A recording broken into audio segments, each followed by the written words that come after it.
இன்னைக்கு பார்த்தீங்கன்னா, கம்யூனிஸ்ட் கட்சியின் முக்கிய தலைவரும், சிறந்த அரசியல்வாதியுமான நல்லக்கண்ணு ஐயா அவர்கள் இறைவனிடம் சென்றிருக்கார்கள். அவர்கள் ஆத்மா சாந்தி அடைய நம்ம அனைவரும் கடவுளை வேண்டிக் கொள்கிறோம். அவருக்கு இன்னொரு பெயரும் இருக்கு. நல்ல உள்ளம் கொண்ட நல்லக்கண்ணு என்று மக்களால் விரும்பி அழைக்கப்படுவர் நல்லக்கண்ணு ஐயா.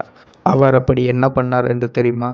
விடுதலை போராட்டத்துக்காக போராடி தன் வாழ்க்கையின் பாதி வருடத்தை சிறையில் கழித்தவர் நல்லக்கண்ணு ஐயா அவர்கள். இவருக்கு 2022ஆம் ஆண்டு தலைக்காசால் தமிழ் விருதுடன் 10 லட்சம் ரூபாய் வழங்கப்பட்டது. அதனுடன் அவருடைய 5000 ரூபாயும் சேர்த்து முதலமைச்சர் நிவாரண நிதிக்கே நல்லக்கண்ணு வழங்கினார். நல்லக்கண்ணு 80வது பிறந்த நாளை முன்னிட்டு கட்சியில் நிதி வசூல் பண்ணி அவரிடம் 1 கோடி ரூபாய் வசூலித்து கொடுக்கப்பட்டது. அதையும் கட்சிக்கே திரும்பி கொடுத்தவர். தமிழக அரசு நல்லக்கண்ணுக்கு அம்பேத்கர் விருதுடன் 1 லட்சம் ரூபாயும் வழங்கியது. அதில் பாதியை கட்சிக்கும், மீதியை விவசாய தொழிலாளர் சங்கத்துக்கு கொடுத்து அழகு பார்த்தவர் இவர்தான் நல்லக்கண்ணு. ஆனால் இவருக்கு மக்கள் கொடுத்த பரிசு என்னவென்று தெரியுமா? 3 தேர்தலின் தோல்வியை சந்திக்க வைத்தவர். நாம் எல்லாரும் ஒன்று தெரிந்துக்க வேண்டும்.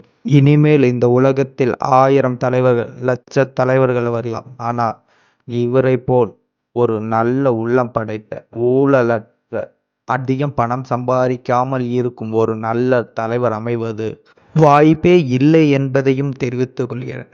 இவரின் பணி இறந்த பின்பும் இவர் உடல் மாணவர்களுக்காக பயன்பாட்டில் வைக்கப்படுகிறது. இவர் ஆசை கடைசியில் நிறைவேற்றப்படுகிறது.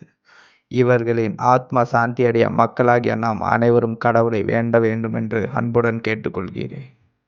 இவரை போல் இன்னும் தமிழகத்தில் பல தோழர்கள் முன்னிருந்து வர வேண்டும் என்று கம்யூனிஸ்ட் கட்சியின் சார்பாகவும் கேட்டுக்கொள்கிறேன். நன்றி, வணக்கம்.